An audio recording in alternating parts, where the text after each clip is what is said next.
Somos PAE, líder global de energía. Ofrecemos productos y servicios a la industria y estaciones de servicio. Nuestra producción de petróleo y gas abastece al mercado local y al de exportación. Energía para la industria. Diseños y el mejor algodón. En www.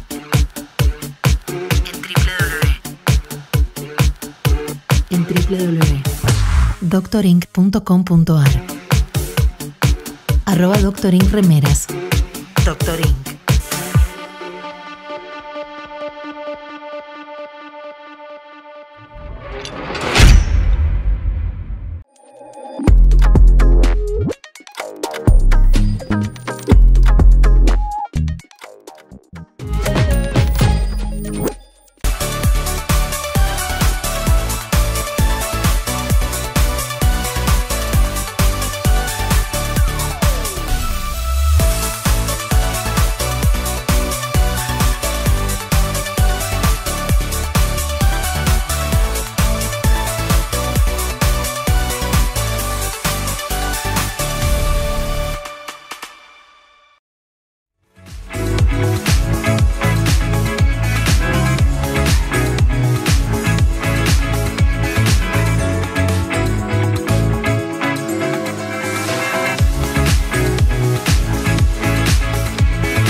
Con Telecentro, cambia el botón de skipear por el del entretenimiento. Hacé tu tele más smart con el nuevo Deco 4K con tecnología Android TV. Te conté que el abuelo tenía un auto con un motor como de 4000 caballos de fuerza, doble árbol de levas, nitro. Toma, poné Rápidos y Furiosos. ¿Sí? Pedí tu Deco 4K más internet 300 megas y conectate con todo el entretenimiento que querés a este precio increíble. Con Telecentro, tu TV es más smart que nunca.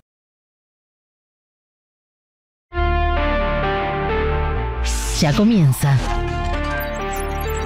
Letra Chica. Nicolás Promancio en Neura 897. Sesión iniciada.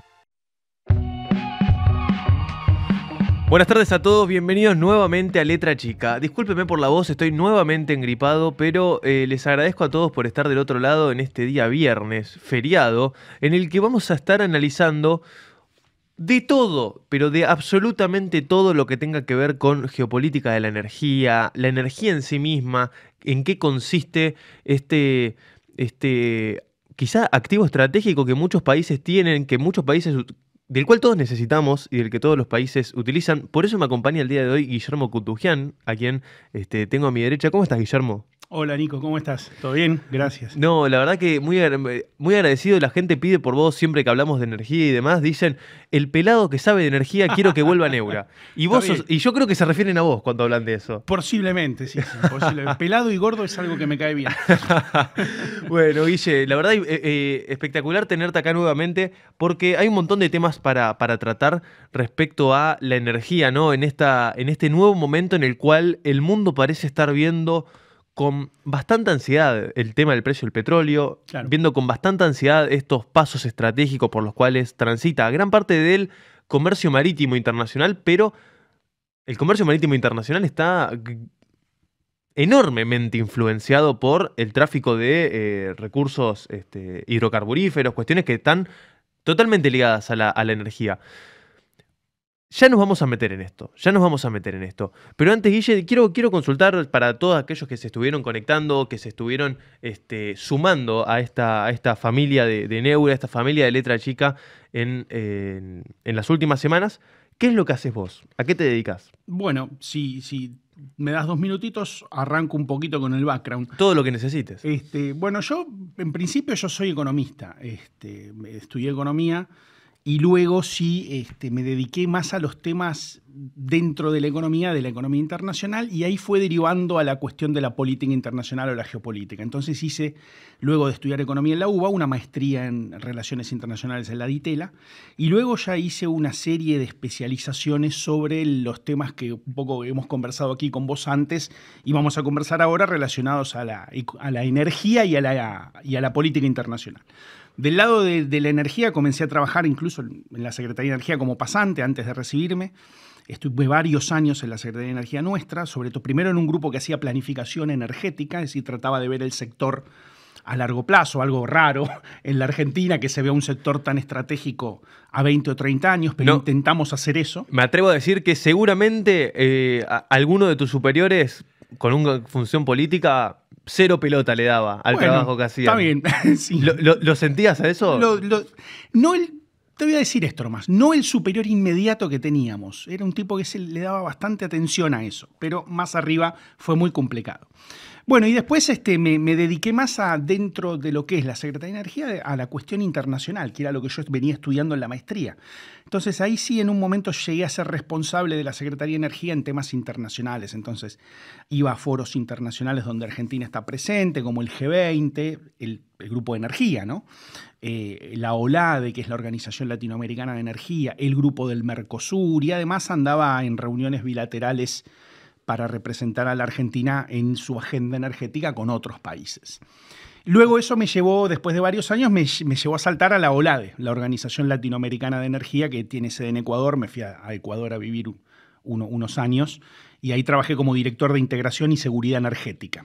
O sea, vos estuviste representando los intereses argentinos en una primera instancia, primero planificando la política de energía, ¿no? Como parte de un equipo de la política de energía a futuro en base a planificación estratégica. Sí, totalmente. Y además utilizando modelos, que yo no lo utilizaba particularmente, pero el grupo hacía modelos matemáticos, econométricos, para ver cómo podía evolucionar la oferta y demanda de energía en el país. Y yo trataba de aportar la visión de, bueno, la vinculación con el resto, cómo con los vecinos podemos complementarnos. Y a partir de eso después pasaste a representar los intereses energéticos argentinos en el exterior, en organismos internacionales. No, en realidad yo cuando fui a la OLADE, a este organismo internacional... antes de eso. Antes de eso sí, claro, sí, yo representaba a la Argentina en distintos sectores o ambientes de vinculación internacional. Tremendo. Lo que más nos tocó, lo que a mí más gusto me dio fue el G20 y cuando organizamos la reunión del G20 aquí en 2018 en Buenos Aires. Que dicho esto por el resto de los países del G20, la reunión de energía que organizó Argentina en 2018, que tuvo su cumbre, digamos, en la reunión de ministros de energía de Bariloche, en junio de 2018, fue la mejor reunión de energía del G20. Eso fue por lo menos por lo que hemos recibido de muchos países luego de organizarla. Muy bueno, muy bueno. Y a partir de eso, después te fuiste a la OLADE. Sí, después me fui, bueno, pandemia en el medio, me fui a Ecuador a OLADE, y ahí ya no como representando a Argentina, sino como un funcionario internacional. Es decir, ahí ya es ver el sector desde América Latina, pero si bien, como dice Rafael Grossi, que es el director general del Organismo Internacional de Energía Atómica y que nos representa excelente, uno siempre es argentino, pero tiene que estar parado desde una visión un poco más lejana del país y ver un poco la realidad.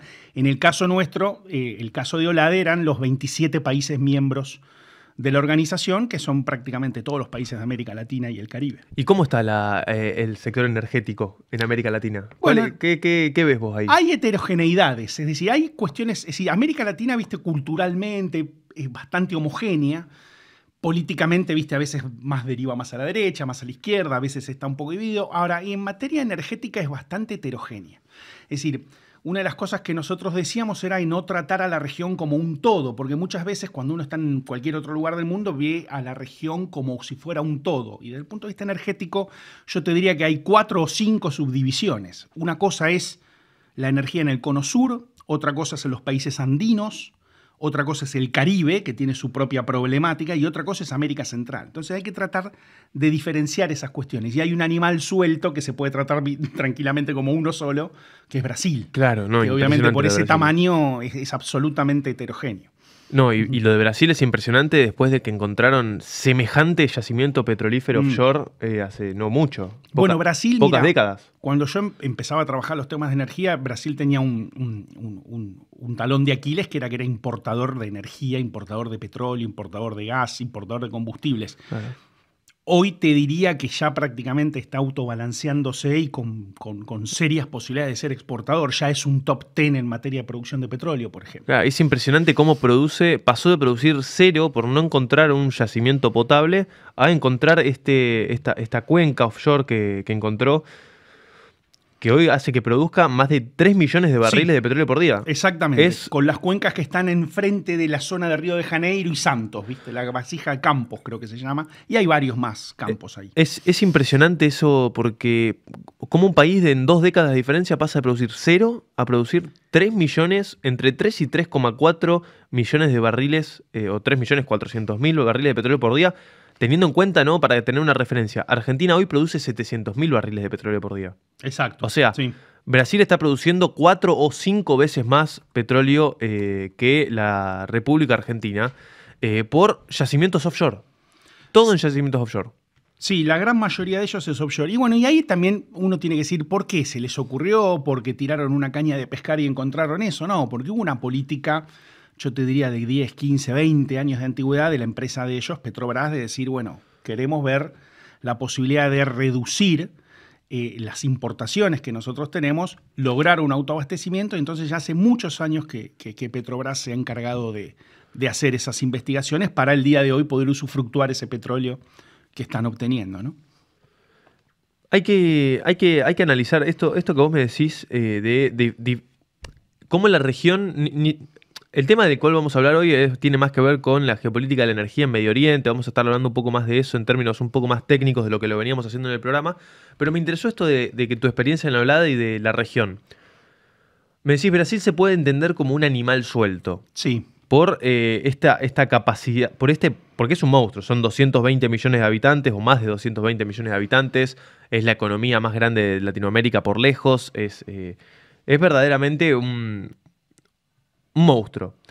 ¿Qué pasa con los países del Caribe? Porque los países del Caribe a mí me llama mucho la atención de que muchas veces son grandes productores de petróleo, otras veces se convierten con debe haber alguna tergiversación estadística importante con los países del Caribe, porque no solamente la producción, sino de que muchos del transporte de petróleo a nivel internacional se hacen con buques de bandera caribeña. Claro. ¿Qué situación pasa ahí? Bueno, los países del Caribe tienen una particularidad que, con la excepción, te diría yo, de Trinidad y Tobago, que es un gran productor de petróleo y un enorme productor de gas natural licuado, ese es el gas que lo producen, lo meten en un buque y lo exportan al resto del mundo, sobre todo a Europa. Antes era Estados Unidos y Europa. Con esa excepción, el resto de los países no tienen muchos recursos hidrocarburíferos. Y con eso, más la cuestión de la transición energética, que es un tema muy trillado, seguramente has escuchado hablar, que el mundo más atrasado o con más rapidez, perdón, o con menos rapidez está avanzando hacia una transición que implica usar menos hidrocarburos. Entonces, los países del Caribe ahora en los últimos años están apostando mucho por la energía limpia, la energía renovable. Sobre todo la energía eólica, la energía solar. ¿Eso porque le genera algún activo, por así decirlo, en foros internacionales? No tanto por eso, sino más que una cuestión de seguridad energética, no depender tanto de combustibles importados, donde obviamente cuando vos tenés que comprar un combustible importado, te sometés a la volatilidad del precio de ese combustible. No, totalmente. Y luego, eso lo conversamos ahora en un rato, pero la volatilidad tiene mucho que ver con cuestiones que pasan en el resto del mundo, que vos no manejás. Imagínate un pequeño país del Caribe que importa petróleo y mañana, o en estos días, estalla una guerra de alta intensidad en Medio Oriente, entonces el precio del petróleo pasa de 70 y pico, 80 que está hoy día, a $120 el barril. Entonces, los combustibles derivados que ese país debe importar van a $40 más en promedio. Total. Entonces, una forma de seguridad energética, no depender de combustibles importados. Otra forma es de tratar de buscar una solvencia fiscal, no tener que, digamos, poder exportar dólares para comprar el combustible, hace que se vayan por estas soluciones. Que la energía solar, la eólica, en ese sentido son como más democráticas, es decir, el sol está presente en todos lados, el viento está presente en todos lados, la tecnología existe. Hoy por hoy, económicamente, son bastante ya asequibles, es decir, antes este tipo de tecnologías eran bastante caras. Para decir, la energía que te daba era bastante cara, pero hoy es relativamente barata. Entonces los países están yendo por esa solución. Y es muy importante también para las pequeñas islas. Vos cuando sos una isla muy pequeña, pensá en estados como Granada, Dominica, San Cristóbal y Nevis, Santa Lucía, que son islas muy pequeñitas. A veces este tipo de tecnologías de energía limpia les puede solucionar mucho. Si no estamos hablando de economías muy desarrolladas ni muy amplias, ¿no? Totalmente. Y en los países andinos, por ejemplo, yo te hago una pregunta y es algo que suele verse, ¿no? Desde acá. Los países andinos también son dependientes, ¿no? De energía. Sí, en general sí, pero a ver, los países andinos tenés, por ejemplo, vamos a hablar de Ecuador, Colombia y Venezuela, que son todos productores importantes de petróleo. Sí, eso sí. Entonces, desde ese punto de vista, los países andinos están mejor posicionados. Es más, Venezuela, bueno, ya sabemos todos lo que pasó en Venezuela, pero antes del madurismo acérrimo, Venezuela llegó a producir casi 3 millones de barriles de petróleo por día. Hoy está a niveles de la Argentina. Entonces, para un país como Venezuela, los niveles de Argentina es muy poco. Colombia siempre fue un gran productor de petróleo, lo mismo Ecuador. Ecuador en su momento fue parte de la OPEP, la Organización de los Países Exportadores de Petróleo. Pasa que Ecuador tuvo ahí un tema importante entre China y Estados Unidos. Claro. Hace no mucho tiempo en Ecuador lo que había sucedido era que habían pasado a depender mucho en términos no solamente ya, por así decirlo, subjetivos o de análisis, sino que pasaron a depender legalmente de la venta de petróleo a China. Entonces ya no podían pagar una serie de deudas que tenían con China, entonces lo que hizo Estados Unidos, como parte de toda una cuestión que también incluyó, ¿no? Estados Unidos con Ecuador tuvo una política bastante seria con el tema de la dolarización y demás, y dentro de todo este esquema entró también el tema de, por así decirlo, comprar la deuda que tenía China de Ecuador. O sea, Ecuador le debía una cierta cantidad de plata, que ahora no tengo el número fino, a China, y lo que hizo Estados Unidos fue pagarle a China la totalidad de la plata que le debía a Ecuador y Ecuador pasar a deberla a Estados Unidos. Claro. Pero claro. por así decirlo, en otros términos. En otros términos. Porque sí, Ecuador ya le estaba pagando con petróleo a China, no tenía más para pagarle en plata. Claro, y eso es algo que, bueno, yo te diría que los chinos lo buscan también, ¿no? Generar ese tipo de dependencia, porque claro. China es un consumidor activísimo. Bueno, Venezuela hoy paga sus deudas con petróleo. Claro, bueno, Venezuela sí, Venezuela le envía parte de su petróleo, aunque produce muy poco a los términos venezolanos, pero parte de su petróleo va hacia China.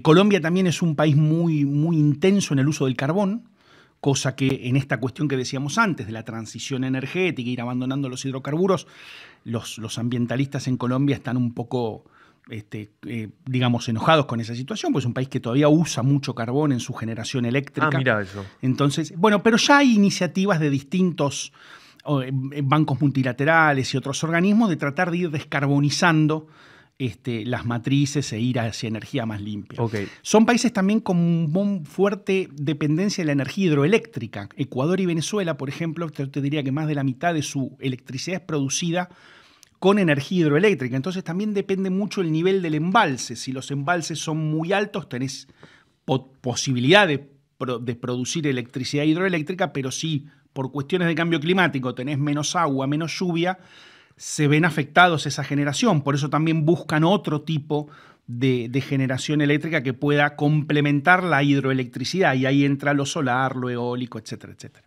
Y después el último país del que te quiero preguntar de la región, vamos a ir a Argentina seguramente más adelante en el programa, es sobre Chile. Chile, sí. ¿Cómo es la situación energética de Chile? Bueno, Chile, esto creo que ya lo sabemos porque nosotros hemos tenido varios encontronazos con Chile, porque Chile en su momento, hasta el año 2004, dependía muy fuertemente del gas argentino de las Fuerzas Armadas chilenas, porque de un día para el otro Argentina había cortado el gas.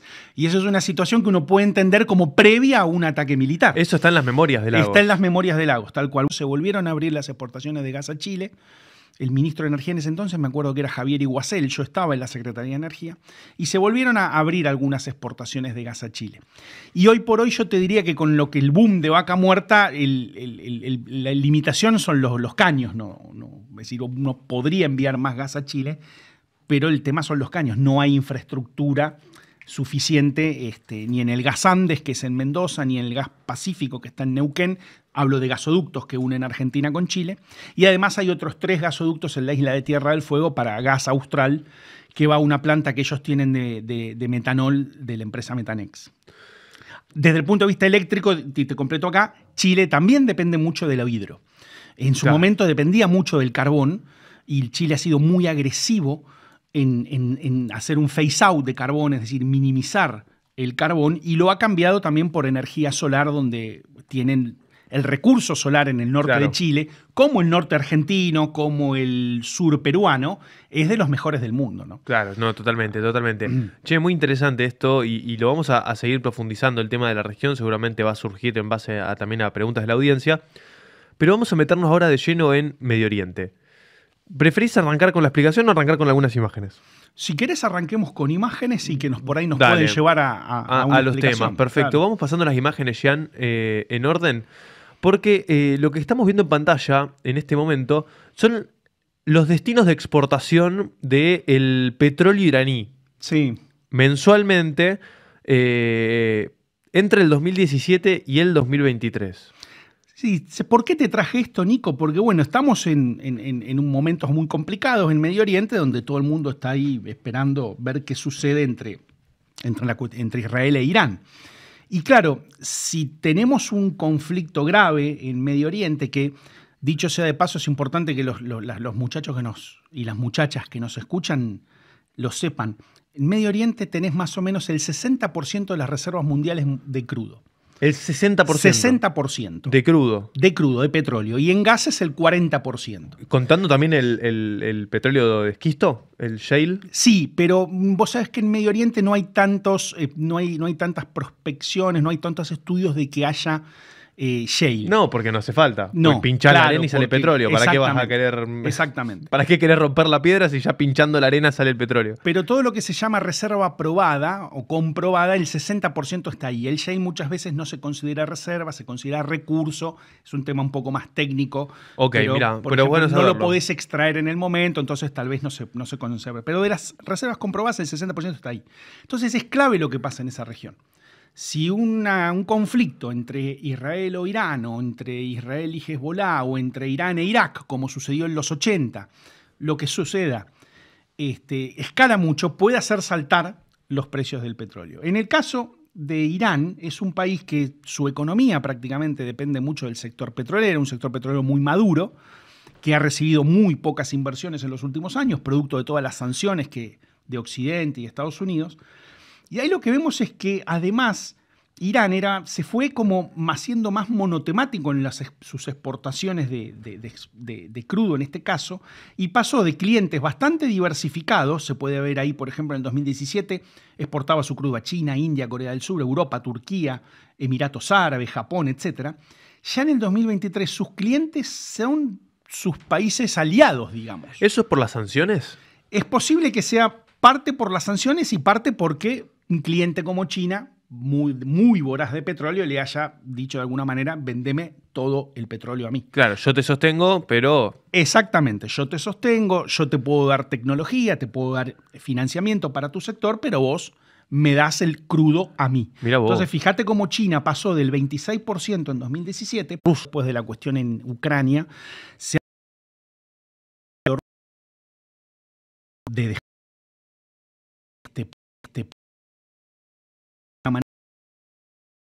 petróleo, porque lo conversamos en otras oportunidades, ya Rusia no envía tanto petróleo ni tanto gas a Europa, entonces necesita otros mercados. China y la India son los principales. Claro, no, y eso también tiene que ver con que el G7, cuando había puesto sus sanciones a Rusia, puso que, por ejemplo, estando el precio del petróleo a $80, habían puesto, por ejemplo, que toda venta de Rusia de petróleo hacia el exterior por más de $60 el barril, Exacto. iba a rescindir de cualquier tipo de aseguradora, transporte logístico y demás de los países occidentales, que son básicamente los que hacen, por ejemplo, el Reino Unido es quien posee la mayor cartera de seguros para los fletes navales. Y no existen fletes navales, no existen los fletes navales si no existe el seguro. Exacto. Para el flete naval. No hay ningún buque que vaya a ver navegando y que no tenga un seguro. Y las aseguradoras son todas occidentales, por eso cuando se le pone, por ejemplo, a $60 el barril el tope de precio a los rusos, se le está sacando competitividad. Y la India empezó a comprar abajo de $60 de petróleo ruso a rolete. Sí, y otra cosa que la India ha hecho también es refinarlo, entonces también saca Claro. un valor agregado Porque por ese proceso de refinación. la India no produce petróleo casi. Sí, la India produce, pero obviamente Pero no para- semejante economía con tantos habitantes, con moviéndose tanto la economía, crece en torno al 5 o 6% anual, necesita importar. Me reformulo. No es que no produce, sino que tiene mucha más capacidad de refinamiento de petróleo que de producción. Exactamente. O sea, por decirles, la India puede producir 5 barriles de petróleo, pero puede refinar en el mismo periodo de tiempo 15. Entonces hay una diferencia de 10 barriles de petróleo que los puede importar y los refina y le pone todo el valor agregado de hacer el petróleo crudo, gasoil, nafta, no sé.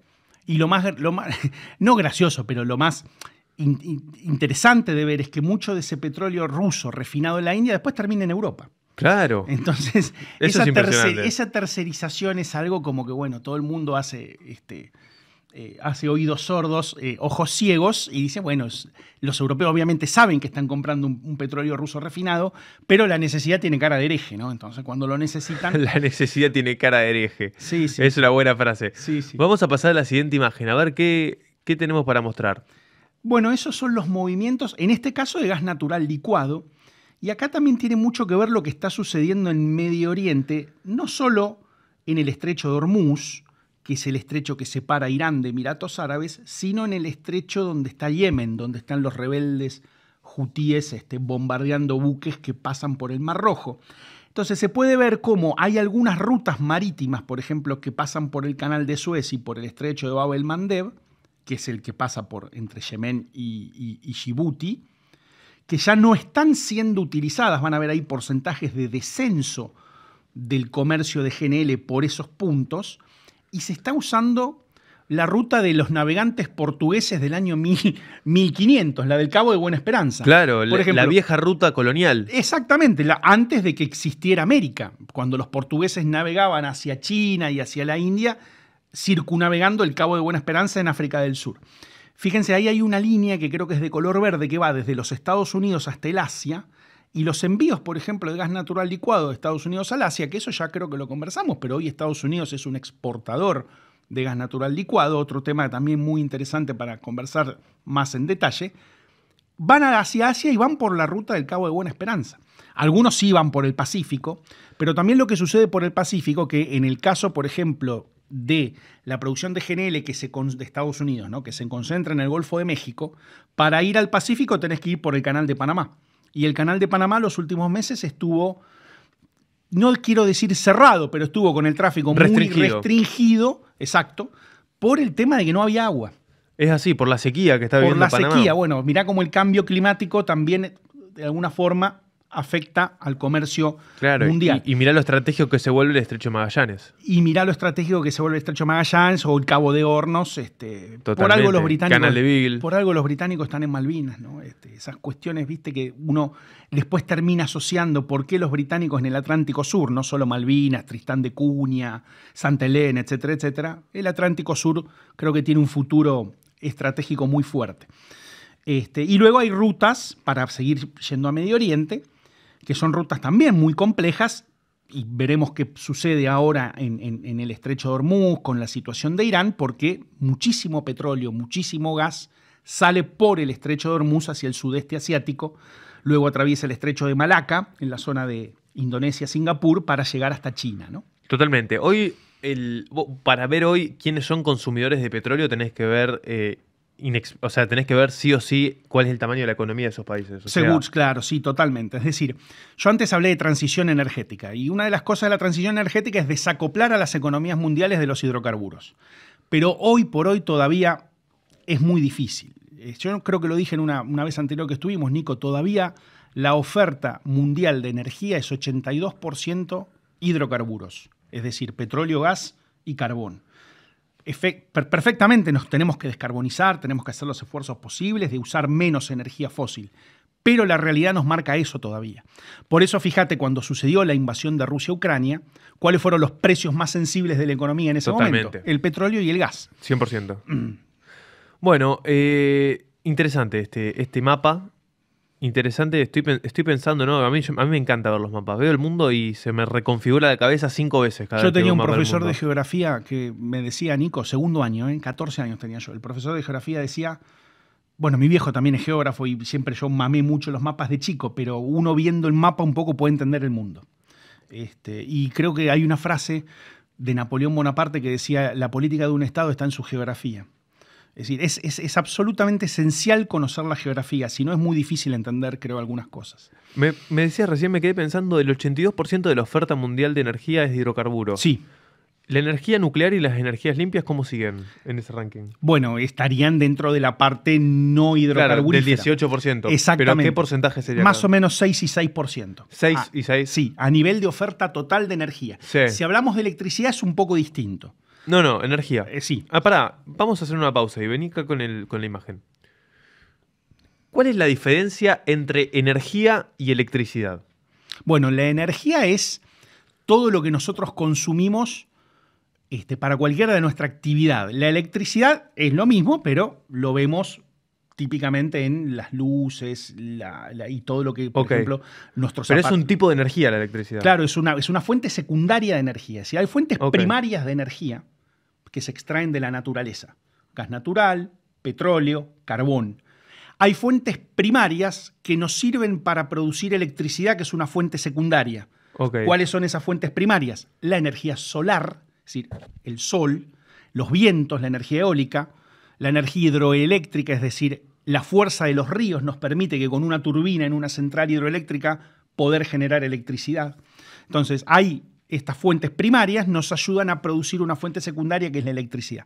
La diferencia que vos me decías antes, bueno, electricidad está, por ejemplo, en la iluminación, la refrigeración de una casa, la calefacción también puede ser eléctrica, pero donde hay energía, donde no haya electricidad, por ejemplo, en el transporte. Por ejemplo, si hay transporte que no es transporte eléctrico, por ejemplo, transporte de carga, transporte aeronáutico, nuestros propios vehículos con un motor a combustión interna, ahí estamos hablando de petróleo, de gas natural, sin necesidad de producir electricidad. Ok, perfecto. No, clarísima la explicación. Vamos a poner otra imagen de las que tenemos acá para ir mostrando.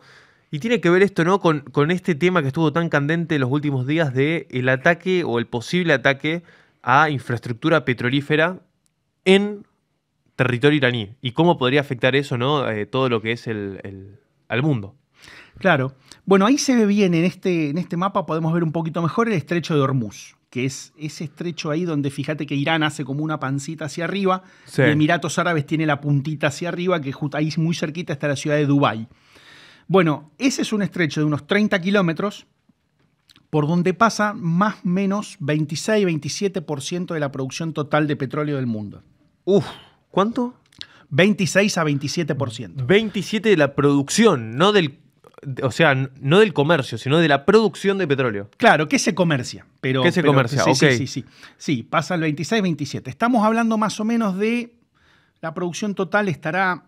No tengo bien el número. 100 millones de barriles por día. Sí, ponele un poquito más. Sí, ponele un poquito más. 101, 102. Vamos a poner 100 millones de barriles por día. Yo me acuerdo, yo hasta hace 6 meses lo seguía todos los días a ese número. Y estaba en torno a 102, 103 millones de barriles por día. Exacto, sí. Ponele un poquito más, ponele un poquito menos, ¿viste? A veces oscila por alguna cuestión. Por ahí transitan aproximadamente entre 20 y 25 millones de barriles de petróleo por día. Exactamente. Que sale de los países productores del Golfo Pérsico, Irak, Kuwait, Arabia Saudita, Qatar, Bahrein, el propio Irán, Emiratos Árabes, y va hacia los centros de consumo. ¿Dónde están los centros de consumo más importantes? La India, China, un poquito menos, Japón, Corea del Sur. Alguno puede preguntar, ¿y Estados Unidos? Sí, Estados Unidos es un gran consumidor de petróleo, pero en algo que también creo que conversamos acá y podemos seguir conversando más adelante, Estados Unidos ya está produciendo su propio petróleo. Claro. Es un cambio... Estados Unidos produce la totalidad del petróleo que consume o casi la totalidad del petróleo que consume. Sí, yo te diría casi. Todavía, viste, en términos netos es un poquito importador, pero produce su propio petróleo, lo exporta. Y es el principal productor de petróleo del mundo. Sí, claro, eso lo vimos la vez pasada. Sí, lo hablamos acá. El principal productor del mundo y ya está entre los top 10 de exportadores. Es decir, antes no era exportador, claro, antes importaba. Bueno, ahora es el primer productor. Y ahora en unos números que vi hace muy poquito, ya está en el top 10 de los exportadores de petróleo. ¿Sí? Ya no solo es top 1 para producir, sino top 10 para exportar. Impresionante. Entonces, todo lo que pasa por ahí, toda la producción de petróleo que está en ese lugar, tiene que pasar por Hormuz y tiene que ir, supongamos, sobre todo a las economías de Asia Oriental, China, India, Japón, Corea del Sur. Entonces es estratégico lo que pasa en esa región. Y si hay algún evento que dificulte el tránsito o el transporte de ese petróleo por Hormuz, podemos tener una escalada muy importante de precios del petróleo y eso afectar a la economía mundial. A veces cuando por ahí un ciudadano de a pie nos dice, ¿en qué nos afecta a nosotros lo que pasa en Ucrania o lo que pasa en Medio Oriente o lo que pasa en Israel? Estamos bien lejos. Lamentablemente vivimos no sé si lamentablemente, pero hay cosas buenas obviamente también de la globalización económica. Vivimos en una economía globalizada y cualquier cuestión estratégica o cualquier cuestión neurálgica que pase en un mercado, como por ejemplo el mercado petrolero, afecta a la economía global, nos guste o no. Totalmente. Mira, ¿podés hacer un zoom, Xian, donde está la parte más naranja del mapa de Irán? Esto es lo que yo les contaba el otro día a la audiencia, para que quede un poquito más claro, de cómo está todo la producción, ¿no? Los yacimientos petrolíferos iraníes están sobre todo concentrados en, por así decirlo, la zona donde está más cercana a Kuwait y la zona que está más cercana a Irak. Es una zona compartida, ¿no? Son yacimientos de petróleo compartidos entre Kuwait, Irak e Irán, que están al este, por así decirlo, que están al oeste, por así decirlo, de la gran cordillera que caracteriza al territorio o al espacio geográfico iraní. Es como un pequeño espacio por el cual están, donde están estas ciudades como Abadán y demás, donde están concentrados los yacimientos. Es por eso que también están en una posición de vulnerabilidad todos estos yacimientos, porque ya sea de manera terrestre o aérea, están mucho más vulnerables y expuestos a cualquier tipo de ataque desde el exterior que cualquier otro activo que pueda tener Irán dentro de su territorio más montañoso, más con condiciones geográficas distintas por lo menos, ¿no? Una zona con más montañas, con valles, con quebradas y demás. Por eso está bueno este mapa también para mostrar eso, que es algo que yo venía comentando la semana pasada, por eso me sirve para graficar esto mismo. Bueno, ¿sabes qué vamos a hacer, Juan? Yo te voy a pedir una cosita. ¿Se puede buscar un mouse? Dentro de un rato vamos a armar un mapa para ir mirando el mapa que me interesaría que lo podamos hacer juntos, Guille. Acá encima la audiencia, imagínate, un viernes poder jugar un poco con el mapa y poder ir viendo algunas cuestiones con mi computadora, creo que puede estar bueno. Y después tenemos otros temas para hablar. Vamos a hacer en unos minutos, vamos a hacer un breve corte y vamos a volver con más contenido. Me interesaría hablar en la segunda hora. Yo te lo digo como si fuese un menú esto. Por ahí me decís, mirá, Nico, la verdad que de esto no. Pero me interesaría hablar de la energía nuclear. Sí. Me interesaría hablar en profundidad de la matriz energética argentina, con mapas de los gasoductos. Ahora tenemos la noticia de que se revertió el gasoducto norte. Sí. Me parece interesante para poder contarlo y en especificidad y desde tu experiencia también de cómo se trabajan estos temas. O sea, ¿hace cuánto se viene planificando este tipo de situaciones? Si es que se vienen planificando, son cosas que surgen dependiendo de la coyuntura. Me interesaría, bueno, de la audiencia que están ahí poniendo mensajes, ya vamos a verlos. Gracias, Juan. Acá tengo el mouse. Ir viendo algunos temas respecto a el potencial offshore de la República Argentina, porque había pasado algo que no sé si por ahí lo tenés presente, por ahí no, de todo lo que había sucedido con la cuenca argentina norte, ¿no? Con esta exploración sísmica que se realizó frente a las costas de Mar del Plata. ¿Y en qué resultó eso? Si se encontró petróleo, si no se encontró petróleo, si todavía se tiene que seguir buscando, si todavía se está esperando una respuesta. Me gustaría meterme en todo eso. Bien. Si les parece bien, vamos a hacer una breve pausa y ya volvemos con más letra chica para continuar analizando todo sobre geopolítica de la energía. En Neura 89.7. En Neura. Nicolás Promancio. Revisa la letra chica.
De lunes a viernes, de 12 a 14. Letra chica en Neura 897.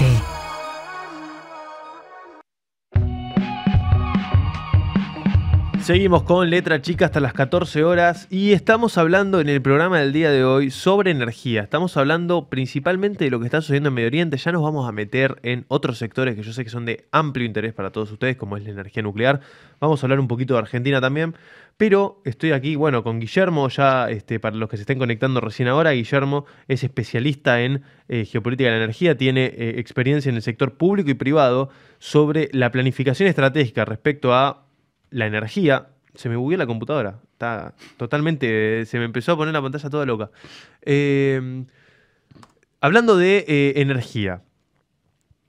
Ahora lo que vamos a continuar es analizando la situación en Medio Oriente. De la energía, del petróleo, de qué puede pasar, cómo está configurado la región de Medio Oriente, para entender dónde tenemos que poner el ojo en caso de una posible escalada del conflicto entre Israel e Irán y todos los proxies, ¿no?, que tiene Irán en 7 países distintos o 7 frentes distintos a Israel, siendo esto la Franja de Gaza, Cisjordania, Líbano, Siria, Yemen, Irak e Irán. 7 frentes distintos de donde está siendo atacado Israel. Bueno, hay que ver, ¿no?, desde dónde salen la distinta infraestructura crítica de todo esto. Guillermo, vamos a poner una imagen en pantalla que es que tiene que ver, ¿no?, con la infraestructura crítica. Sí. De Medio Oriente, sobre todo en la región del Golfo Pérsico. Si hacemos un buen zoom, vos nos vas a poder explicar mejor, ¿no?, qué es lo que vemos en esta imagen. Bueno, esto es también lo estábamos comentando antes. Aquí tenés los grandes centros logísticos de producción y refinación de petróleo. Ahí también se ven oleoductos. Por ejemplo, uno de los más importantes es el que atraviesa Arabia Saudita desde la costa del Mar Rojo hasta el Golfo Pérsico. Después también hay un oleoducto muy fuerte por la costa de Irán, ahí cerca del límite con Irak y hacia el sur. Y también tenemos los puntos de tránsito, del cual antes hablábamos de Hormuz, en el cual pasan 27% de la producción de petróleo diaria. Pero fíjense que también en la región tenemos 2 otros importantes centros o cuellos de botella, como se suele decir en la jerga, que es Suez, el canal de Suez en Egipto, y el estrecho de Bab el-Mandeb en la zona de Yemen, que en los últimos meses ha sido, o estado, en las líneas de los diarios, de los distintos medios, porque obviamente ahí están los rebeldes hutíes en Yemen, proxies de Irán, como vos bien decías antes, atacando al tráfico marítimo, no solo tráfico marítimo de carga, sino también petrolero, todo lo que pasa por allí. Me llama mucho la atención de todo esto que estás mencionando, que el único gasoducto que va de Golfo Pérsico al Mar Rojo esté todo concentrado en un solo gasoducto. Oleoducto, sí. Bueno, hay algunas reminiscencias ahí, viste, hay algunos como algunas redes que van hacia distintos campos, pero hay uno que es troncal, que va de, este a oeste en Arabia Saudita. Arabia Saudita, que siempre fue uno de los principales productores mundiales de petróleo, a lo largo de los años siempre ha sido el primero, ahora fue sobrepasado por Estados Unidos, pero que tiene una cosa que en la jerga es muy importante, que es lo que tiene spare capacity, es decir, tiene capacidad de refinar más si es necesario o de cortar la refinación si es necesario. Mirá vos. Eso es lo que hace clave a Arabia Saudita en todo este juego. Como líder de la OPEP, ellos tienen la capacidad de, si el precio está muy alto, pueden, producir más para bajar un poquito el precio. Si el precio está muy bajo, como ha pasado, por ejemplo, en momentos de pandemia, tienen la capacidad y la voluntad de hacer recortes en la producción para que el precio se recupere. Es un poco un comportamiento que en economía es el típico comportamiento oligopólico. Cuando uno maneja un oligopolio, 3 o 4 productores de un bien pueden manejar el precio. Claro, gestiona la oferta y la demanda. Exactamente, sí. Por eso Arabia Saudita sigue siendo todavía tan clave en la economía mundial. Hasta que el petróleo no sea, derrocado como fuente energética por excelencia, Arabia Saudita seguirá teniendo mucho que ver en la economía mundial. Si querés te cuento una pequeña anécdota sobre la clave de lo que es Arabia Saudita. Yo les contaba al principio que yo estuve muchos años en la Secretaría de Energía, siendo delegado argentino en el Grupo de Energía y Sostenibilidad del G20. En el año 2020 la presidencia le tocó a Arabia Saudita, justo el año de la pandemia. Todos recordarán, marzo, abril, que todos fuimos encerrados, no había transporte, no había comercio, no había consumo de petróleo. Como no había consumo de petróleo y hubo muchísima oferta en esos meses, el precio bajó a niveles negativos. El precio del barril de petróleo llegó a estar $47 negativo en abril del 2020. Es decir, ¿eso cómo había sido? O sea, ¿te pagaban por tener petróleo? Exactamente. Yo te daba a vos un contrato petrolero, te daba el petróleo, no tenía dónde guardarlo, te lo daba a vos y te pagaba para que vos lo guardes. Ahí se hicieron multimillonarios los dueños de los buques transportistas de petróleo. Como no se podían guardar en la tierra, digamos, se guardaban en los buques que transportan petróleo, que ya no iban a ningún lado porque no tenían puerto donde descargarlo. Estaban fondeados. Pero estaban fondeados, suponete, en el Golfo de México, en los grandes... frente a California, me acuerdo. Frente a California, en el Golfo de México, en Singapur, en los puertos de China, había fondeados buques con petróleo que no tenía dónde ir porque no había demanda. Bueno, ¿qué pasó en el 2020? Qué gana de tener un buque en esa época, ¿no? Sí, te pagaban, yo si mal lo leí una vez, creo que pagaban $250.000 por día por buque. Ok. O sea que era un negocio hermoso. Sí, un mes eran un par de millones de dólares que básicamente... Un negocio hermoso. Bueno, en 2020 te decía, el G20 lo tenía, la posta la tenía Arabia Saudita, y los sauditas en una agenda, la agenda de energía del G20 es muy de energía limpia, energía sostenible, etcétera, etcétera. Los sauditas derrocaron así la agenda y dijeron, muchachos, hay que hablar del precio del petróleo y cómo hacemos para recuperar al precio del petróleo. Claro, Arabia Saudita es un productor. A ellos no les conviene que el petróleo cueste $40 negativo. No, total. Entonces, con una serie de lobbies... Igual son a los únicos que les conviene. O sea, no les conviene, pero a la vez son a los únicos que les conviene que está a $40, porque son los únicos que tienen el precio competitivo para hacer un barril de petróleo. Para producirlo, claro, a $40. ¿Por qué? Y esto está bueno para contarlo a la audiencia. Cuando uno produce petróleo, depende en qué lugar del mundo esté, si el petróleo es offshore, si el petróleo es por extracción por shale oil o extracción de hidráulica o de esquisto. Depende de todo eso el margen de ganancia que vos tenés y si es rentable para vos hacer el negocio. No es lo mismo extraer petróleo en el Mar del Norte, en el norte del Reino Unido, Noruega, donde tenés que perforar la piedra en el medio del mar a 200, 300, 400 metros de profundidad, que pinchar la arena y sacar petróleo en Arabia Saudita. Y Arabia Saudita puede tener de costo por barril... ¿Por qué se hicieron tan millonarios los sauditas? ¿Por el precio del petróleo? No solamente por eso, sino que para ellos el costo de hacer un barril de petróleo muy barato. O sea, para Arabia Saudita no pasa los $10. Sí, yo te iba a decir entre 5 y $10. Claro, es entre 5 y $10, e históricamente había sido menos el costo de un barril de petróleo para Arabia Saudita, mientras que para Argentina... Por ejemplo, el costo nuestro de producir un barril de petróleo está en torno a los $40, $50. Sí, entre 40 y 50. Sí. Totalmente. Entonces, y el shale norteamericano ha sido competitivo, pero con precio de 40. Claro. Sí. Entonces, hoy, con el barril de petróleo 80, bueno, para Argentina es negocio. Que en vaca muerta vengan e inviertan plata. Pero imagínate para Arabia Saudita, que sale entre 5 y $10. Tener el petróleo 80, $100, el margen de ganancia, por eso son tan millonarios y por eso han hecho tanta ganancia con el petróleo. Porque el margen de ganancia es mucho mayor por la condición geográfica de donde sacan el petróleo. Sí, incluso te acordás, hubo un momento, ahora no recuerdo bien cuándo fue, que el precio del petróleo escaló hasta casi $150 el barril. ¿Te imaginas ahí cómo la juntaron? Pero bueno... Para Arabia Saudita, manejando esa reunión del G20, que estaba contando eso, los tipos sacaron de la galera una agenda súper petrolera, en donde con una serie de cuestiones hicieron que el G20 de alguna manera apoye la cuestión de que había que recortar producción de petróleo en el mundo. Era un momento que había mucha producción, no había demanda por pandemia, y el precio se recuperó a tal punto que a fin del 2020, todavía año de pandemia, el precio estaba en torno a los $40. Y me acuerdo patente, pues yo era delegado argentino en ese entonces, se participaba virtualmente, pues no se podía viajar a ningún lado, que el ministro de Energía alemán, o no sé si el ministro o un secretario de Energía alemán, decía, me parece muy raro lo que ha pasado acá, nosotros tenemos que salvar al sector energético, no al sector petrolero de Arabia Saudita. Se lo dijo en la cara al príncipe saudita. Pero bueno, la cuestión ahí. Pero con esto, ¿qué grafico? La importancia que tiene Arabia Saudita. ¿Cuál fue la reacción? Bueno, los tipos, te imaginás que no hicieron mucha. Simplemente escucharon, pero ya el cometido lo habían logrado.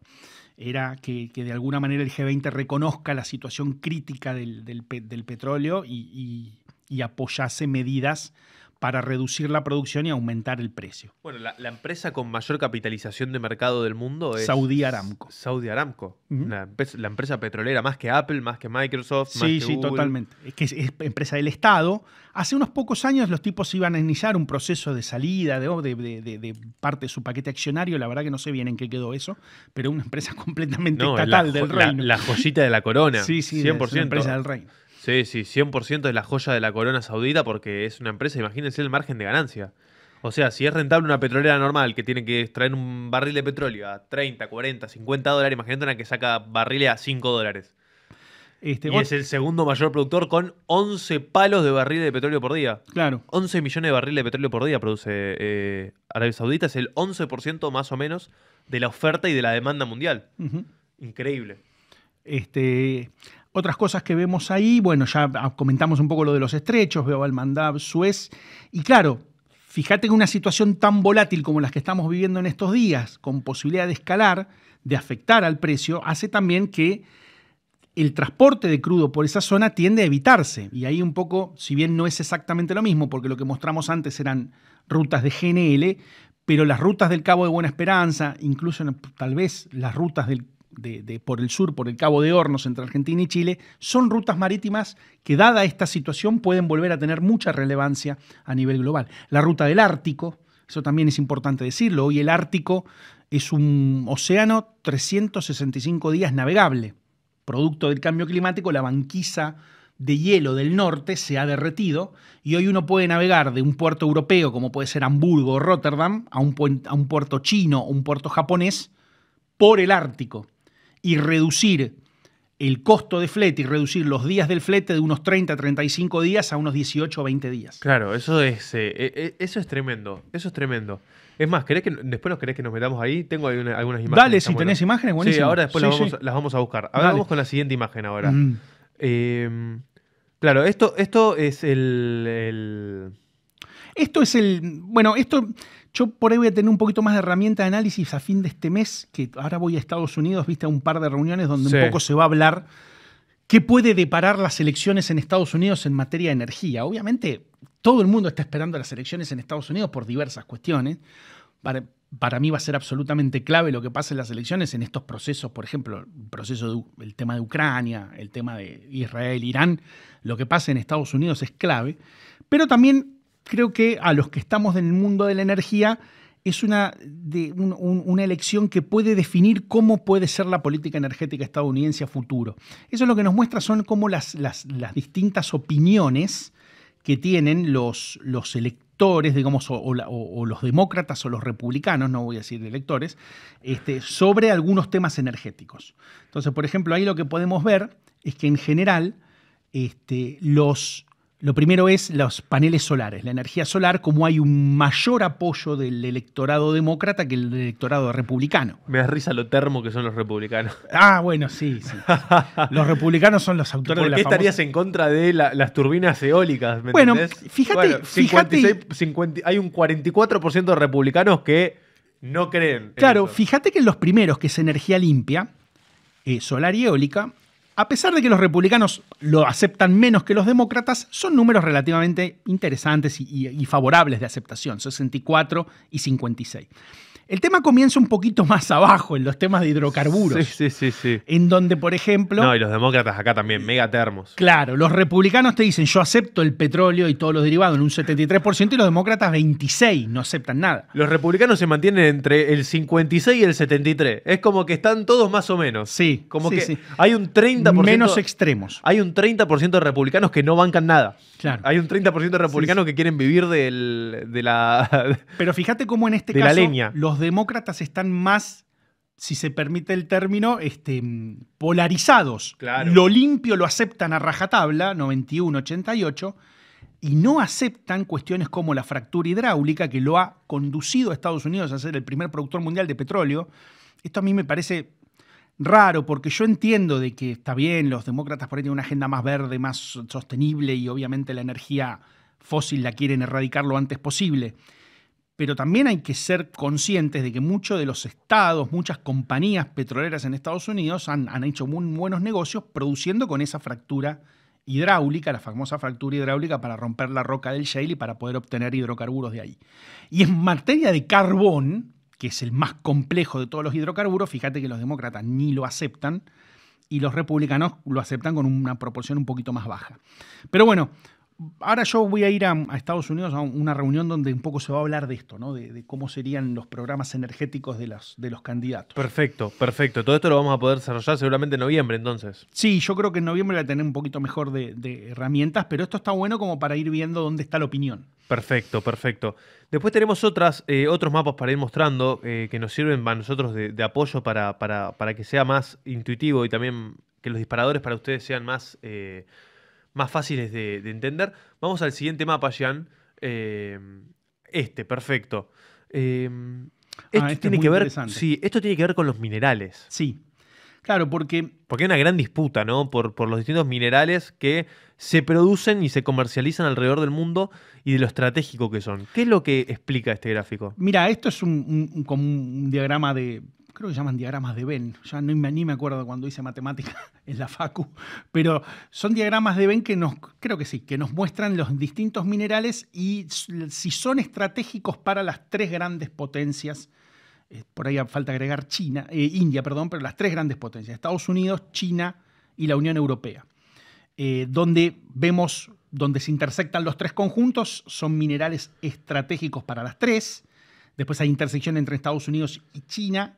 Y hay intersección entre Estados Unidos y la Unión Europea. Ah, ok. No es la producción, sino que... Es cómo son considerados estratégicos o no. Estados Unidos considera básicamente a casi todo como estratégico. Sí. Menos, por ejemplo, fíjate los que quedan fuera del poder estratégico de Estados Unidos. El uranio, el potasio, el molibdeno, el oro, el fósforo. ¿Por qué el uranio no está considerado como estratégico? La verdad, o como crítico por Estados Unidos. Posiblemente... Infiero que porque tienen un acceso bastante, digamos, abierto a uranio. Ok. Yo creo que no solo es que no es que el uranio no sea estratégico, porque toda la industria nuclear depende mucho del uranio, sino que creo yo que en este caso Estados Unidos lo está considerando como de fácil acceso al uranio, entonces por eso no es estratégico. En cambio, fíjate que para China acceder al uranio es absolutamente estratégico. Mirá qué interesante que el litio es considerado como crítico para los tres. Exactamente. Bueno, ahí es otra de los trenes que tiene la Argentina para subirse a su desarrollo, ¿no? El desarrollo del litio aquí. Totalmente. Otros como por ejemplo el níquel, el grafito, el cobre, el cobalto, todos estos que te dije son absolutamente necesarios para la producción de esta energía limpia que es, digamos, la columna vertebral de las transiciones energéticas que mencioné antes. Ok, perfecto. Y te hago una consulta. De los que vemos acá en pantalla, ¿cuáles produce Argentina? Bueno, Argentina está produciendo litio poco, algo de... Cobre también, potencial, sí, pero muy sin poco. Claro, muy poco. Potencial, pero sin producir. Potencial, sí, y sabes que no estoy tan en claro de cuáles son los que producimos nosotros. Perfecto. Pero sí nuestra industria minera tiene un potencial. Nuestra industria minera tiene mucho potencial, claro, ese es el tema no está muy producido, ¿no? Claro, ese es el tema con nuestra industria minera a la hora de ver este tipo de gráficos. Que nosotros podemos hablar del potencial, y el potencial que tiene Argentina para el cobre, el potencial que tiene Argentina para el litio, el potencial, pero no termina de quedar en claro porque en realidad no está todavía del todo claro cuáles de todos los proyectos que tiene la Argentina ya están en un momento de explotación. Por ejemplo, hoy hay un montón de proyectos de litio en Argentina, pero no todos están en la fase de explotación del mineral. Lo mismo pasa con el cobre, lo mismo pasa con otro tipo de minerales. Por eso este país, muchas veces cuando uno habla del potencial que tiene, es justamente eso, es potencial. Pero no es actualidad, no es algo fáctico actual. No, creo que un número que vi de un estudio de hace unos meses era que, por ejemplo, un país como Chile está exportando entre 55.000 y 56.000 millones de dólares de minerales y la Argentina exporta 5.000 millones de dólares de minerales. O sea, 10 veces menos de lo que exporta Chile. 10 veces menos. Compartiendo cordillera. Está bien, no necesariamente lo que esté de aquel lado de la cordillera tiene que estar de este lado. No es digamos, no es matemática. Esto puede ser que sea distinto. Pero uno podría inferir de que Argentina puede estar obteniendo más recursos, más producción de estos minerales como para poder exportar. El litio es todo un tema, es uno de los... Argentina con Bolivia y con Chile son los que dominan un poco las reservas de este mineral y es absolutamente necesario para las tecnologías de la energía que viene y todo ese tipo de cuestiones, el litio es necesario.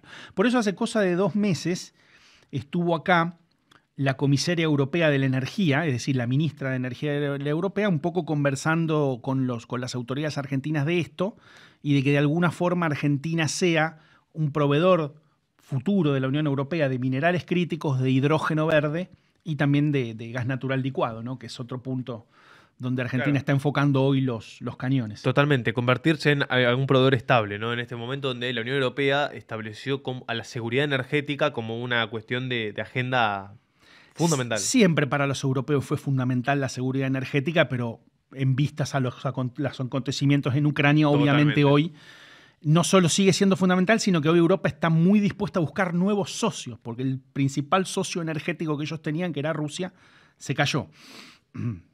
Vamos a pasar a la siguiente imagen y vamos a meternos en el tema de la energía nuclear. La energía nuclear que en la actualidad únicamente representa el 6% de la oferta energética a nivel internacional, me decías antes. Sí, más o menos es ese porcentaje. Ok, 6%. Sí, muy poco. Ahora, cuando hablamos de electricidad, el número sube un poquitito más. Yo creo que estará en torno a los 10%, al 10%, ¿no? En el mundo en general. Luego tenés países que están muy nuclearizados, como por ejemplo Francia. A ver si ahí está el número. No, acá está el número solamente de la potencia instalada, no de la energía generada. Pero, por ejemplo, veamos a un país supernuclear como Francia. Sí, Francia tiene 55 reactores nucleares, si no me equivoco. Sí, en un momento eran 58, pero puede ser que haya dado de baja alguno. Y acá, según este gráfico, son 64 gigavatios, es decir, casi una Argentina y media solamente de reactores nucleares. Y en su momento también este número puede oscilar.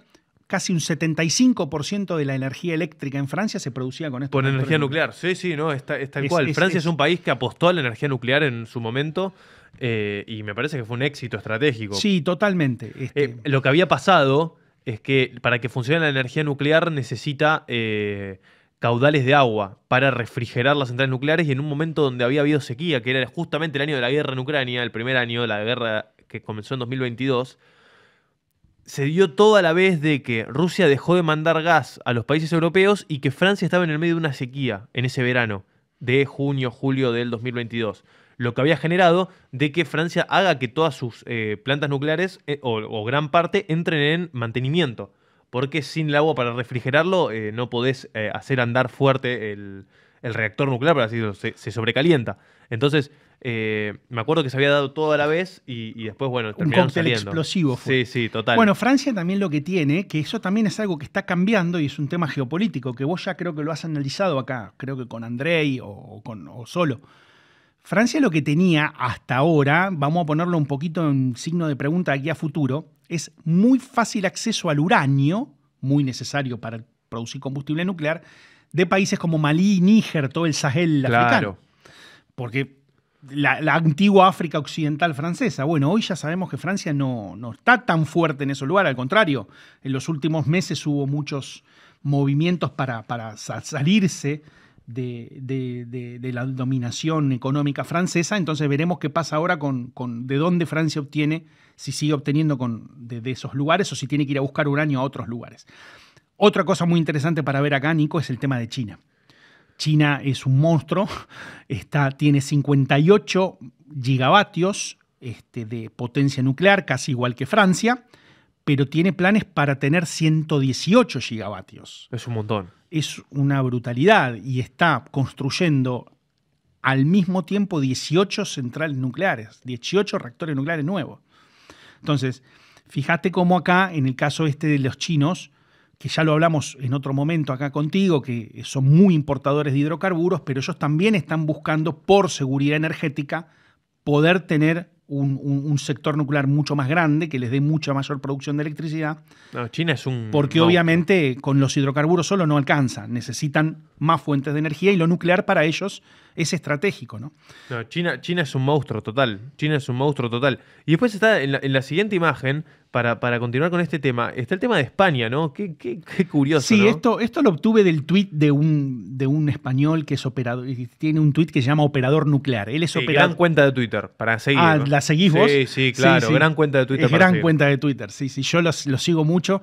Y bueno, y él está peleando una cruzada donde está un poco solo, y porque España hoy es casi el único país del mundo, ahí creo que figura Bélgica también, de que está operando centrales nucleares, pero las va a cerrar. Es Claro, decir, antes estaba Alemania también en este mismo color, Claro, pero Alemania ya la cerró, así que ahora Claro. ya directamente está en gris. Alemania ya cerró sus centrales, ¿no?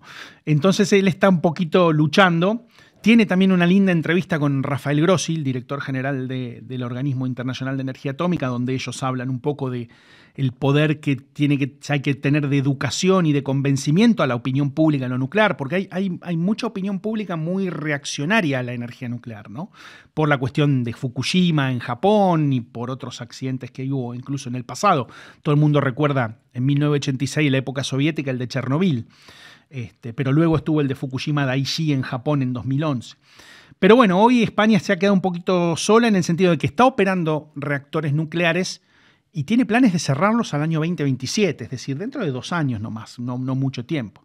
Y hay algo muy curioso, la ministra española de Transición Ecológica, creo que así se llama el ministerio donde se tratan los temas de energía y de ambiente y cambio climático, creo que la señora se llama Teresa Rivera, si mal no recuerdo, y es candidata a ser comisaria europea de la energía. Ah, mira. Y hay bastante un revuelo en España, porque parece que la señora ha dicho que ella no se opone a que Europa tenga energía nuclear, pero sí se opone a que España tenga energía nuclear. Claro, entonces sí, es sí, un sí, poco. cualquier cosa. Es un poco complejo. Cualquier cosa.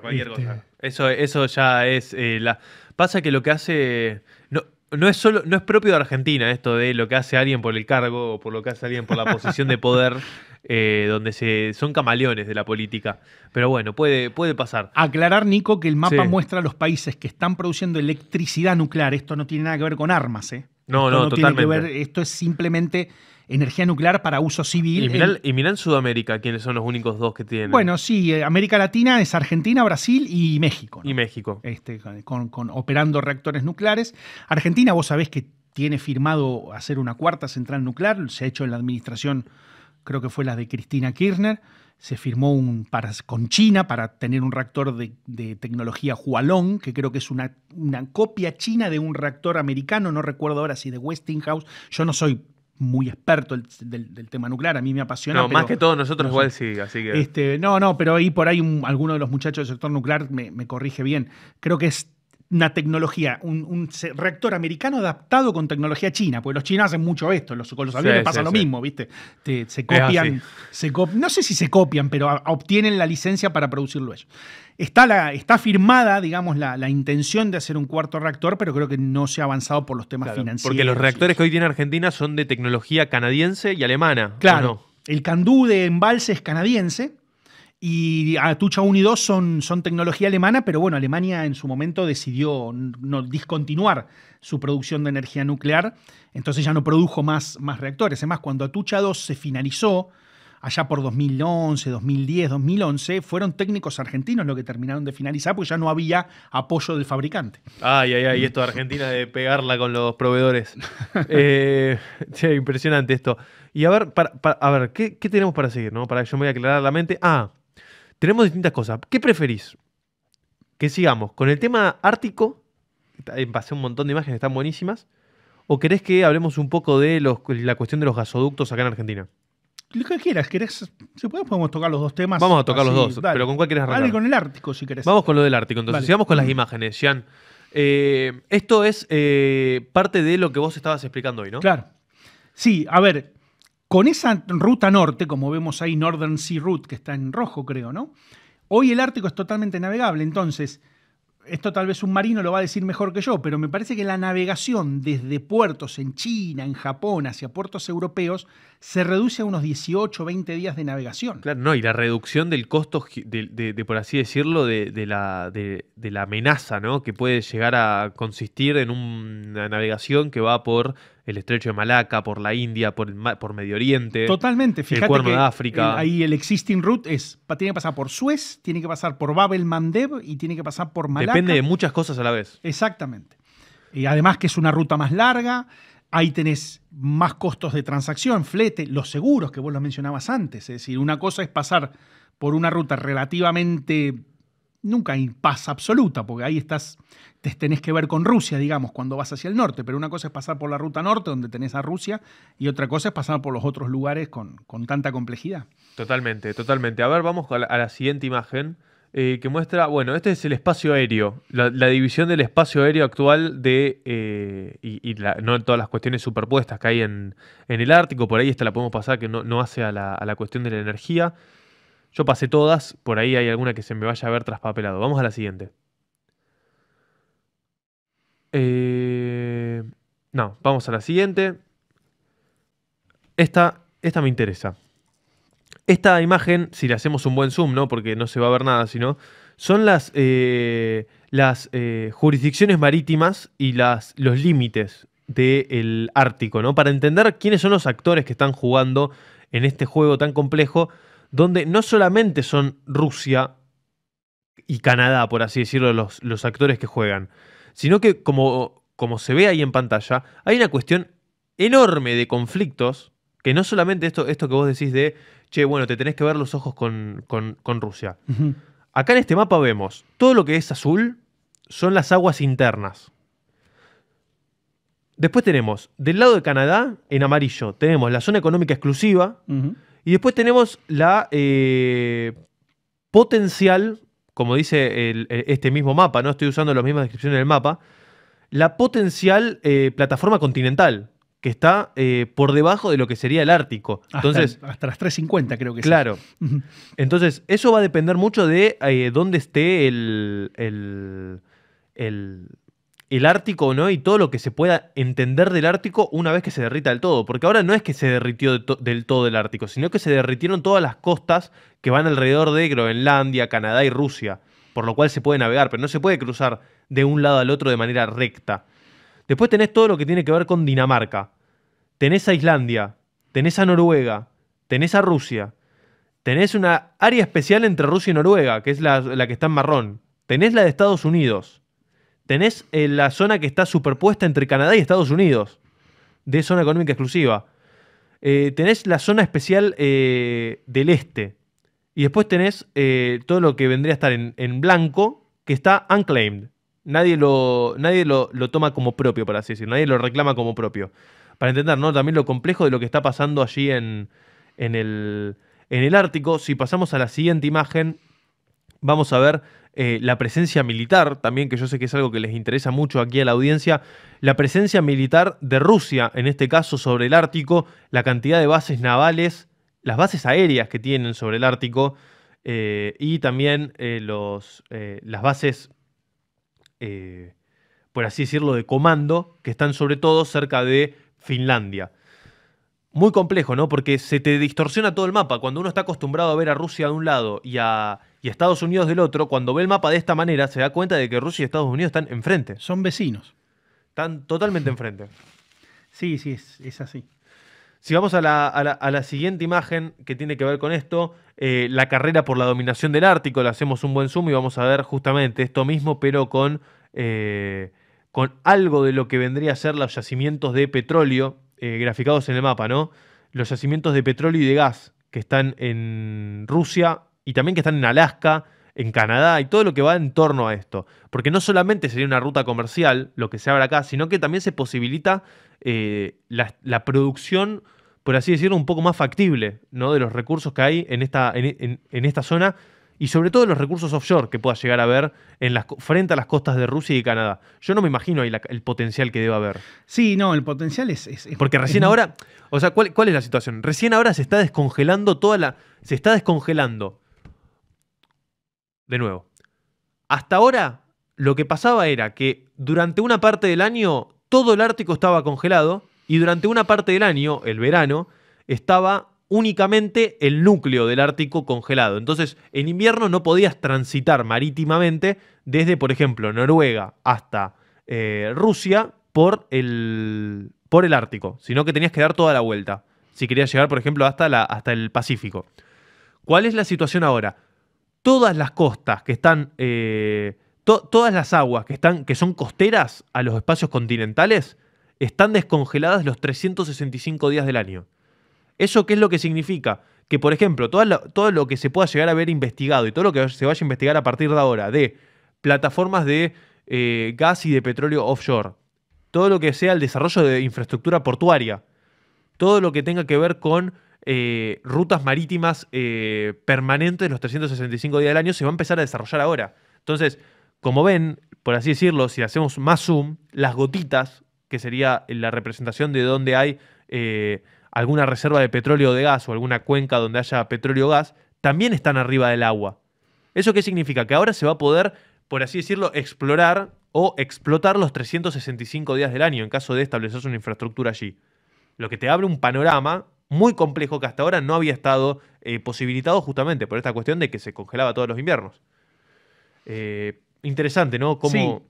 Y esto también te agrego que tenés otros recursos metalíferos también muy importantes. Es decir, todos estos minerales y metales que estuvimos mencionando antes, muchos de ellos también los tenés ahí en el subsuelo del Ártico, con lo cual también podría haber ahí una disputa y una carrera entre las potencias por la explotación de los mismos.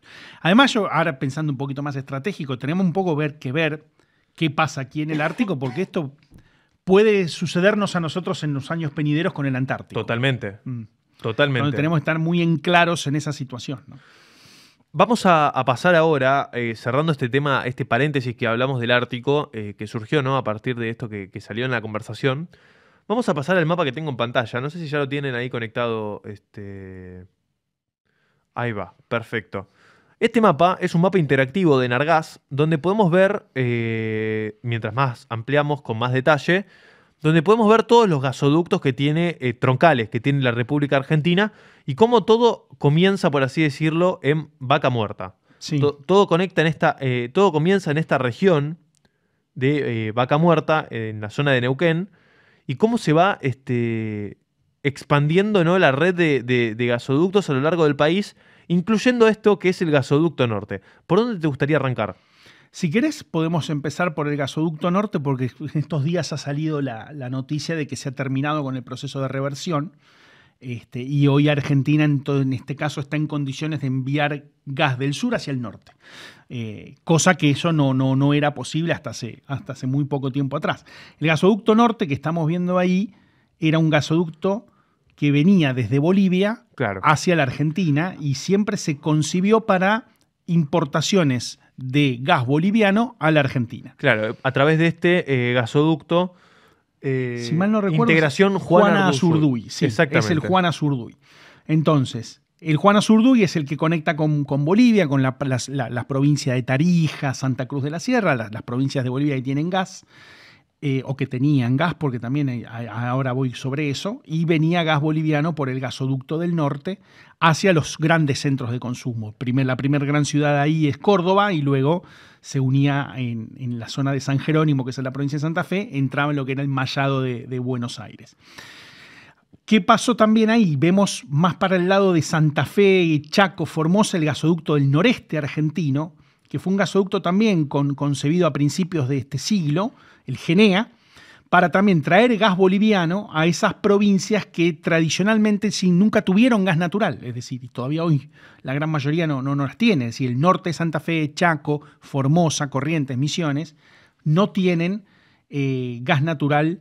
Entonces tienen que actuar con un reemplazante que en general es el gas licuado de petróleo, la famosa garrafa o los cilindros de gas, que es GLP.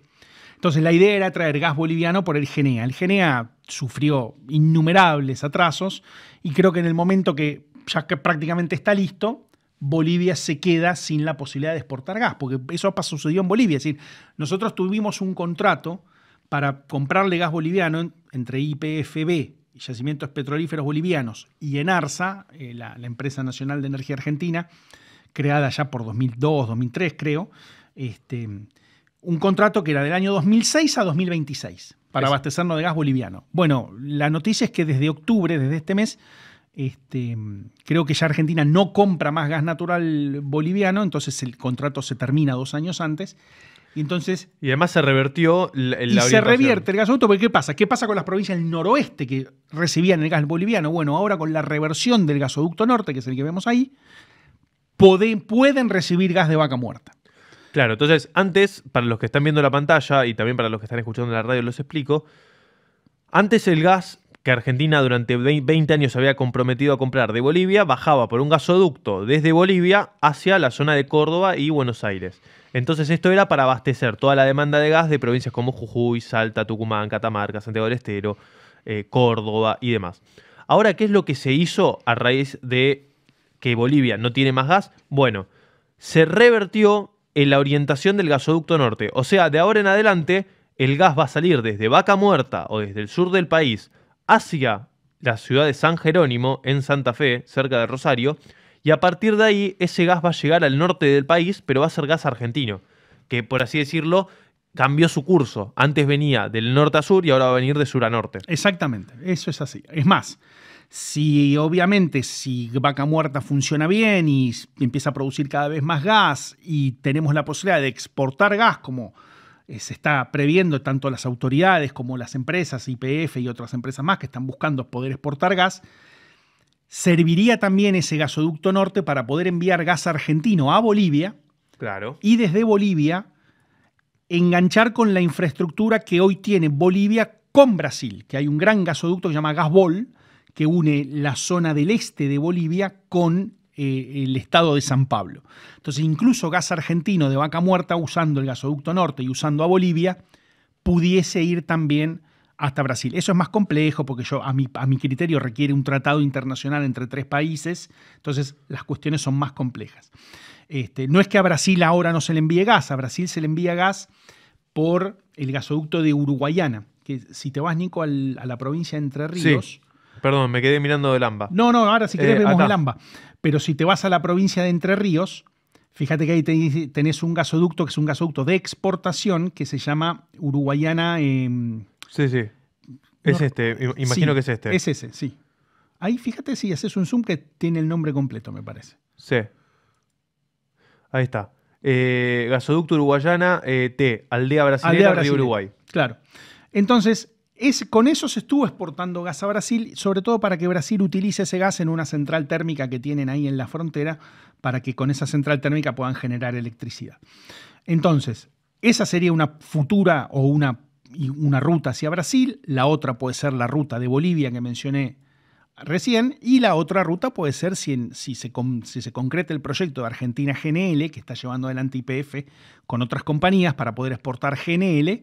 Bueno, ese GNL puede ir a los mercados mundiales, asiático, europeo, cual sea, pero también puede ir a países como Brasil, ¿no? Que Brasil tiene, en los últimos años, ha incrementado mucho sus facilidades para poder recibir gas licuado en lugares como Río de Janeiro, como el noreste, como los estados del noreste, tienen ya infraestructura como para recibir gas natural licuado. Así que... Seguramente. Y después para exportar a Chile tenés el gasoducto Gas Pacífico. Gas Pacífico, claro. Que sale directamente de Vaca Muerta hacia Chile. Directamente de la cuenca neuquina, que esto es previo a Vaca Muerta, no es que se hizo ahora. Esto se hizo cuando ya en los 70 se encontró Loma La Lata.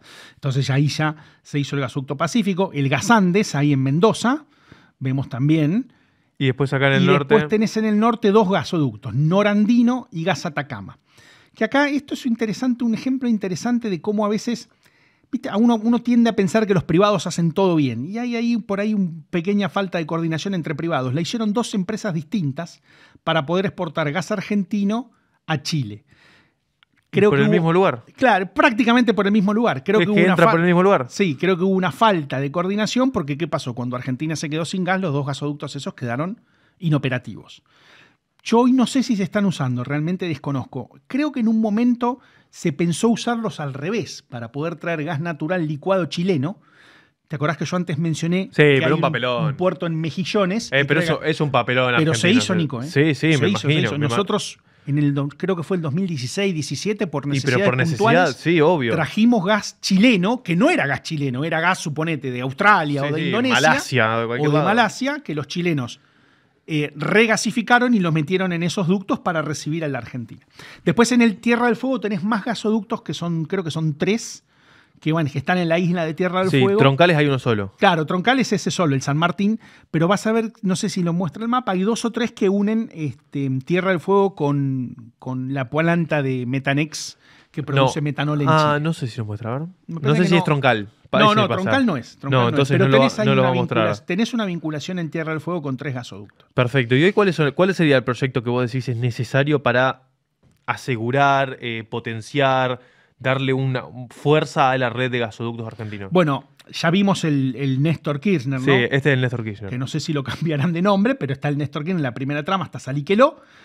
Faltaría el segundo tramo de Saliqueló a San Jerónimo, entonces eso ayudaría a traer mucho más gas de vaca muerta a la zona nuestra, la zona, digamos, del litoral y Buenos Aires, donde está la demanda, y eso tal vez pudiese ayudar a desplazar un poco de gas importado. Entonces, si nosotros tenemos más gas de vaca muerta, en nuestra zona de mayor demanda, que es el litoral Buenos Aires, Gran Buenos Aires, podemos correr gas natural licuado importado desde la planta de Escobar, por ejemplo. Entonces, tenemos más gas local en lugar de gas importado. Claro, porque acá en el AMBA vemos que hay una zona de saturación total de los gasoductos. Exactamente. Llegan todos al AMBA. Llega todo al AMBA y en el AMBA ya se distribuyen a las redes de distribuidoras de Camusi o de Metrogas. El gasoducto Néstor Kirchner lo que buscaría sería unificar este punto donde llega Saliqueló hasta San Jerónimo, evitando la zona de la ciudad autónoma. Entiendo que es hasta San Jerónimo porque ahí hay como un nodo de gasoductos y desde ahí se puede, digamos, distribuir mejor a la zona también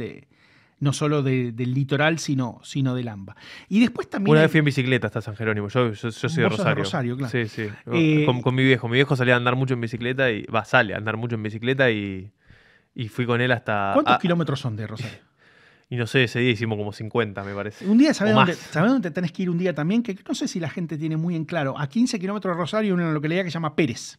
Sí, claro. Y ahí está Camesa. Ahí está el centro de despacho de la energía eléctrica de la Argentina, Camesa. Es decir, todo lo que es despacho de energía eléctrica se decide en Pérez, a 15 kilómetros de Rosario. Sí, acá. Pérez está acá.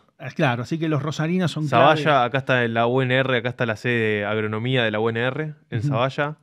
Pujato, de acá es Scaloni. Scaloni es de Pujato. Claro. San Jerónimo, Carcarañá.